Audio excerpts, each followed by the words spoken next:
sueños se narran cuando la luna llena brilla, de noches de vudú en las cuales corrían seres espectrales.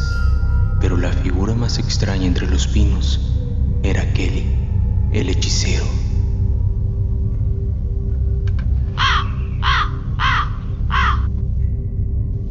Aproximadamente a 120 kilómetros al nordeste de Smartberg, en los grandes campos de petróleo de Arkansas, se extiende una región densamente cubierta por ríos y pinares, rica en folclore y tradición.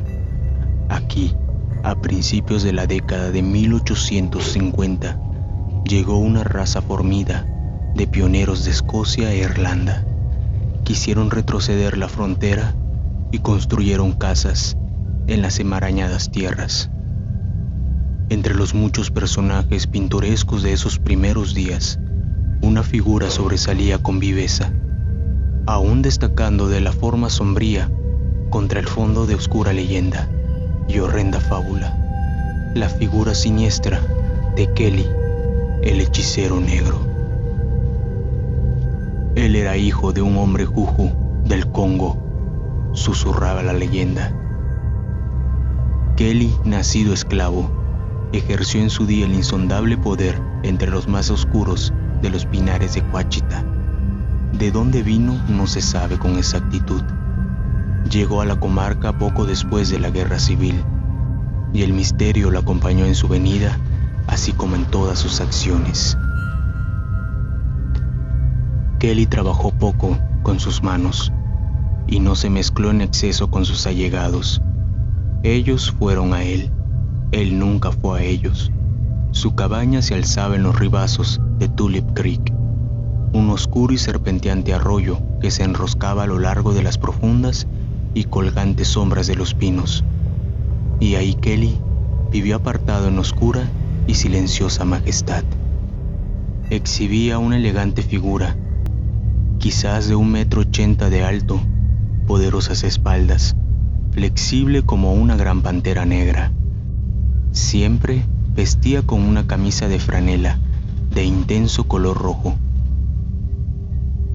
y grandes anillos de oro en las orejas y nariz realzaban la extraña y fantástica forma de su apariencia. Tenía poco que decir a hombres blancos o negros. En silencio, como un rey sin corona del África oscura, recorría furtivamente los caminos, destacando como un lóbrego e inscrutable hechicero entre los pinares. Sus ojos eran profundos, velados y escrutaban en la lejanía, y su piel era negra como una noche tropical. El mismo aura de la selva pendía de él, y la gente lo temía, quizás sintiendo algo siniestro, algo abismal que acechaba en las negras aguas de su alma y que asomaba a veces a través de sus ojos. De hecho, resultaba incongruente en esos ambientes. Pertenecía a otra era, otra tierra, otro lugar. Pertenecía a las embrujadas sombras de una choza llena de fetiches, envuelta en el misterio, un monstruoso y brutal letargo del África antigua. Kelly el hechicero lo llamaban, y a su cabaña, en la solitaria Tulip Creek, llegaban los negros con misteriosos encargos. Adentrábanse de forma furtiva como sombras a través de la lóbrega oscuridad de los pinares. Pero lo que acontecía en esa velada cabaña, ningún hombre blanco lo supo jamás. Kelly era un declarado comerciante en encantamientos y un erradicador de conjuros. La gente negra acudía a él para eliminar los hechizos de sus almas, ahí donde sus enemigos los habían ubicado, con maldiciones y sortilegios. Aún más, era un sanador. Al menos, él clamaba sanar a los negros de sus enfermedades. La tuberculosis era rara entre los blancos de esa localidad, pero los negros estaban sometidos a sus estragos, y a estas víctimas Kelly supuestamente sanaba. Sus métodos eran únicos. Quemaba huesos de serpientes con pólvora y esparcía esta en una incisión en el brazo de las víctimas, por medio de una lanceta confeccionada con una vieja navaja de afeitar. Es materia de duda si alguien fue curado con estos tratamientos. De hecho, hay razones para creer que los resultados, de forma espantosa, suponían lo opuesto. Quizás el mismo Kelly no creía que pudiera combatir la tuberculosis de este modo. ¿Acaso era una artimaña para someter a la víctima bajo su poder?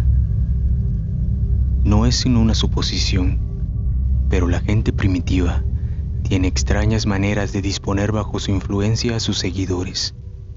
Entre algunas tribus, por ejemplo, es requisito conseguir un mechón de cabello, la uña de un dedo, una gota de sangre, para proferir ciertos encantamientos y realizar determinados rituales.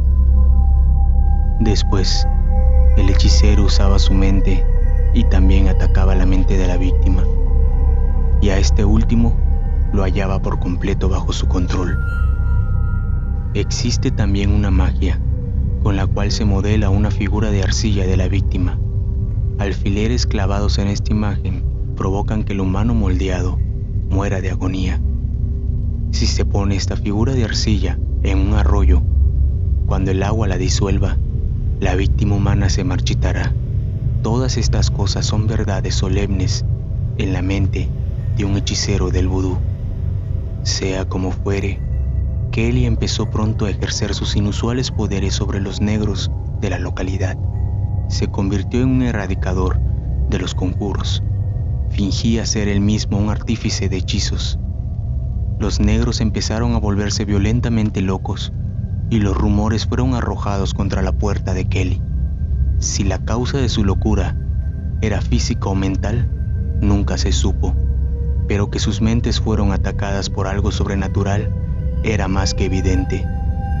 Estaban obsesionados por la horrible creencia de que sus estómagos se hallaban llenos de serpientes vivas, creadas por el encanto de algún maestro de hechizos.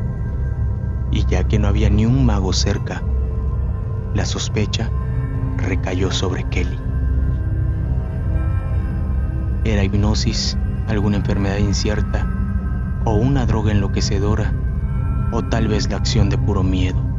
Ningún blanco lo supo, si bien las víctimas se encontraban sin lugar a dudas ya enloquecidas. En cada comunidad de blancos y negros, al menos en el sur, una profunda y oscura corriente emana para siempre, fuera de la vista de los blancos, quienes confusamente sospechan de su existencia. Un lóbrego vaivén de pensamientos de la gente de color, hechos, ambiciones y aspiraciones, como un río que fluye inadvertido a través de la selva.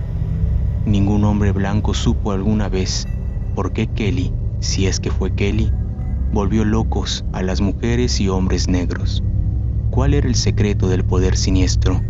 El secreto de sus oscuras ambiciones. Ningún blanco lo supo jamás. Y Kelly en verdad nunca habló de ello. Siguió su camino silencioso, tramando, oscuramente majestuoso, algo satánico que crecía en sus ojos velados, hasta que parecía considerar a los blancos como si también fueran ciegas marionetas lloriqueantes en la palma de su mano negra. Luego, a finales de los 70, Kelly desapareció. La palabra debe ser tomada en su literalidad.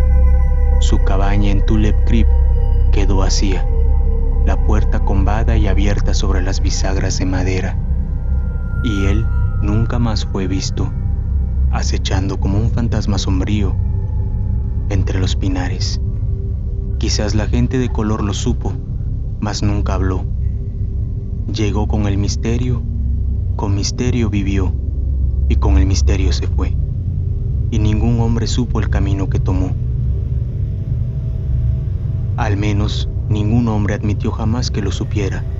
Quizás las aguas oscuras lo saben. Tal vez las víctimas de Kelly se volvieron al fin contra él. Esa solitaria cabaña, en las sombras negras de los gimientes pinos, podría haber conocido un espantoso crimen a medianoche.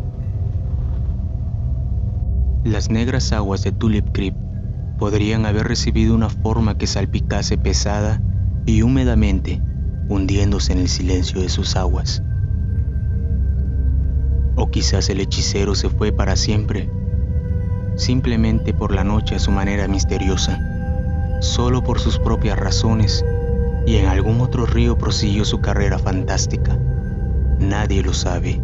El misterio pende sobre su llegada y su ida, como una nube impenetrable, cual noche entre los pinares, donde no hay oscuridad más negra a este lado del olvido. Pero aún hoy, su sombra embruja las largas y tenebrosas riberas, y cuando el viento silba a través de los negros pinos bajo las estrellas, los ancianos de color dirán que es el espíritu del hechicero que susurra a los muertos en las sombras atesadas de los pinares. Kelly, el hechicero.